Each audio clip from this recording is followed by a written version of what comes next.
Hey everybody, and welcome back to another episode of Slay a Tray Thursday, where this week we're doing blooms, and I've already embarked on this delightful procedure because my jars are almost empty. So most blooms, most people, I would say, use like a 4-hour fast cure with their blooms.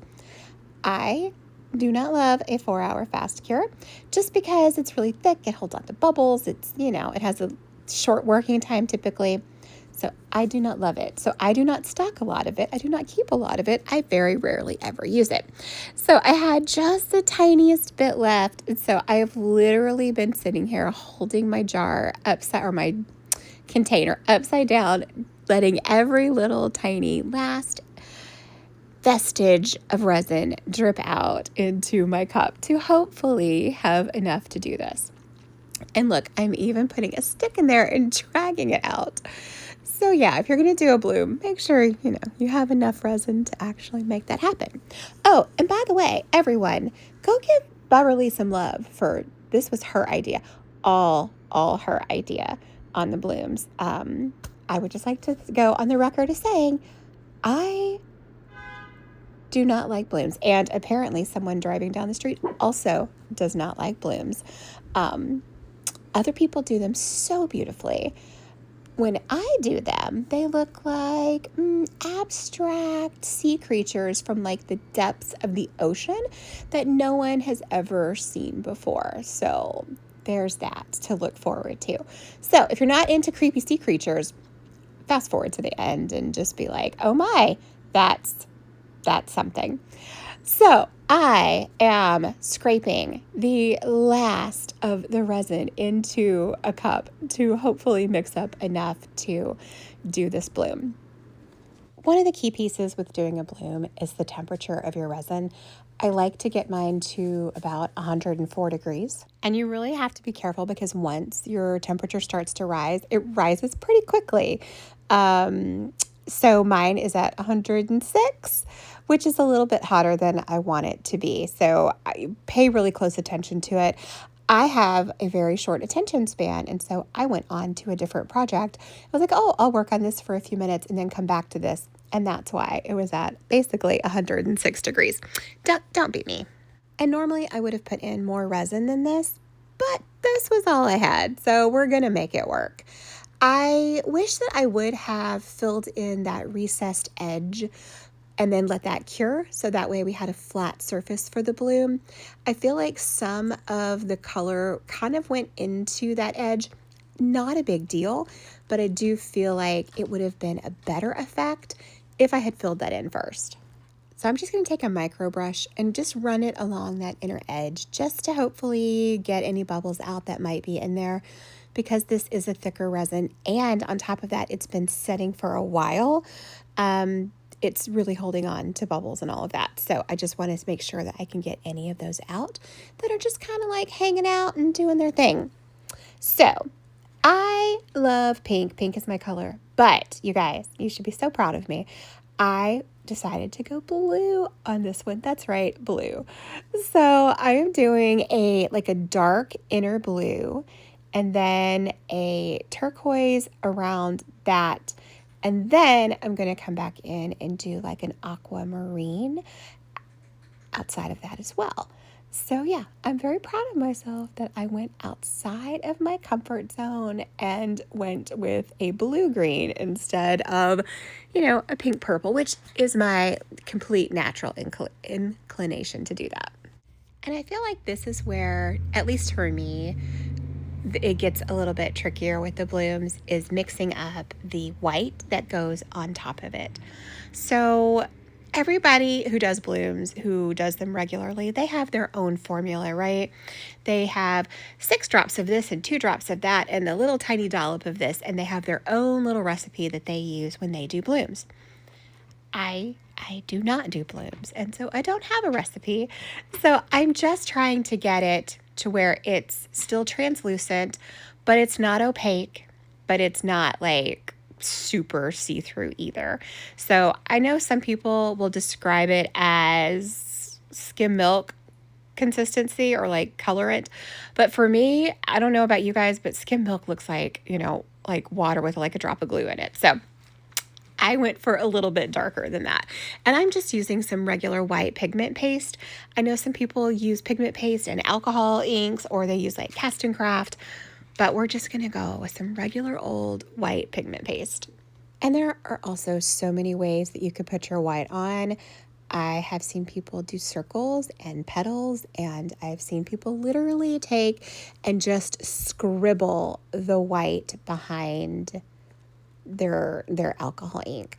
I don't, once again, not an expert, so I don't know that it really makes that much of a difference, because in the end, right, you're going to be dragging your stick through it and making and kind of forming these petals. I guess if you weren't going to drag your stick through it to form the petals, maybe that would make more of a difference. I don't know, not an expert, but we're gonna go with this, and we'll just see what happens. And can I just tell you, my daughter got a puppy. Okay, she got a puppy like 2 months ago, but this thing is the biggest bitey land shark, ripping my flesh apart dog. I am covered in cuts and scratches and teeth marks. Oh my goodness, this thing is going to be enormous. And she is all puppy, but she is such a big puppy. Oh my goodness.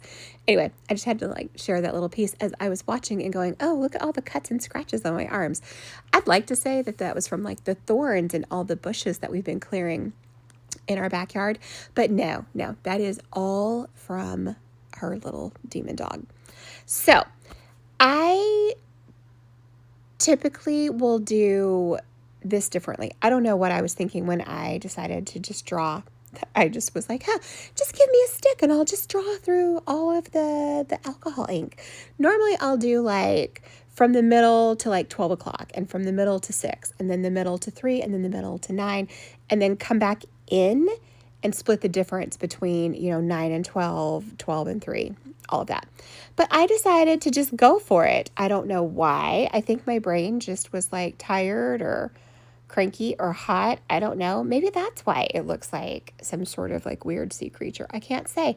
Maybe if you follow the procedure that you're supposed to follow, maybe it turns out differently. I don't know if that's the case, but maybe if one follows instructions and directions, you might get a better outcome. Yeah. So I digress. This is what it looks like 12 hours later, I think. So a couple of things, like right off the top of the, the bat here. The glass, way too much of the glass. It's everywhere, which I don't hate it, but it is way too much. So definitely less of that. And it is very sea creature, blobby, scary in the middle. It's like something that you would expect from like one of those like 1970s horror movies, like The Blob or something. But this would be like the sea creature from the depths of the lagoon or something like that. Anyway, this is where we are 12 hours later. So what I decided to do was pour a back coat in a dark purple. So I just took some purple mica powder, put some black pigment paste in there, probably a little too much. I did make it pretty dark. And then just put that on as a back coat. I thought that the dark would be okay with the dark blue, but also with, the green, the turquoise, and all of that. So I'm going to let this set for 24 hours because this resin is not great at curing rapidly. And then I'll come back to you in 24 hours. We'll take a look at it. And then we'll probably redo it because it's probably going to scare small children and we might need to, try again. And here we have it. So, no words. There are no words. Okay, that's not true. There are words. There are very few positive words though. Okay. So let's break down the positives first. Okay, so the colors, I can live with the colors. The purple, not too bad. Can live with the purple. The crushed glass might be a little bit too much. But yeah, that does not resemble a flower. It resembles basically nothing in this world that we've ever seen or at least that I've ever seen. So, right, we're going to do this again because, yeah, we're going to give it one last, valiant effort before we say, yeah, I knew this was going to be a problem for me. Maybe it's a self-fulfilling prophecy. Maybe I should just be like, yes, I can do a bloom. Okay, so I am out of 4-hour fast cure. So we're going to have to go with our regular resin and give it a try. And for funsies, we're going to switch it up and we're going to use this round mold instead. The tray mold was perfect. That mold is incredible. Who loves mold and shapes mold? So good. And I heard they're not closing, which is so exciting. I think they're coming back online in August, so yay for that. But I also heard they're not closing, so even better. But I'm going to switch it up just for fun. Anyway, so we're going to do this round one instead. So the first thing I want to do is I am going to try and fill in that edge, that recessed edge. I'm going to try to fill that in first. And that way we have kind of a flat surface to do our bloom. I don't know that that's going to make a difference, but let's just give it a try. And it is such a little tiny edge. I wish I would have put this in a paper cup just so I could make a little spout and pour it in a little bit easier, because it was very difficult to pour in from that cup, but it's there. And I do just want to go around and clean up any of the places where I accidentally, didn't get it in the right place. And that way, once this is cured, we can come back in. We'll have a flat surface and hopefully set ourselves up for success. So this is going to cure for, I'm going to give it 12 hours. I'm going to give it overnight. Then we'll come back in and we'll try again. And 12 hours later, I have mixed up an entire cup of resin. And we were trying to get it to, as you can see, it's on Celsius now because I hit the wrong button. But that's okay. Celsius, you want to get it to about 40 degrees. And then Fahrenheit, I think it's like 104. So either way, it's all good. So I am trying to get this up to 40. Now, this is the regular resin. So this is not the fast cure. So I don't have great success with any blooms, but I really don't have great success with the regular resin. So we're gonna YOLO it and we're just gonna see what happens. And ignore the mica powder off to the left. We're not doing anything with that. I was, once again, multitasking and pulling out colors for a different project, and then I forgot to move them. So I am sorry that they are quite the eyesore. Okay, so we're up to 40 degrees Celsius, 104 Fahrenheit, and we're just going to pour this in, and we're going to do the same process, except I mixed up the color order, and so I did dark blue, then the aquamarine, and then the turquoise. It's fine, right? Like, it's not going to be that big of a deal, right? Somebody tell me that. So I just mixed up the colors, but same process. We're just going to put our colors around. We're going to let them spread, and then we're going to come back in with our white and have some fun.